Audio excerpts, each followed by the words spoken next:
কাজগুলো আপনাদের কাছে দেয়া, এই মেসেজটা দেওয়া, এই খবরটা দেওয়া এবং চাষাবাদের নতুন কলা কৌশল কি আসছে, এগুলো হয়তো আপনারা সবাই সবসময় ওয়াকিবহাল থাকেন না। ওই বিষয়গুলো আপনাদেরকে জানানোর জন্য আমাদের এই আলোচনা বিষয়।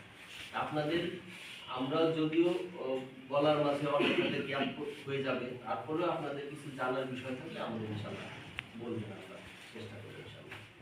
ঠিক আছে, আপনারা এখন যা কিভাবে আমরা গম চাষ করি এগুলা বিষয় একটু শুনি। হ্যাঁ, শুনি, আমরা জানি, তারপরে একটু আপডেট কিছু আছে কিনা, নতুন কিছু আছে কিনা যেটা আমার জানাটাকে পূর্ণ করবে।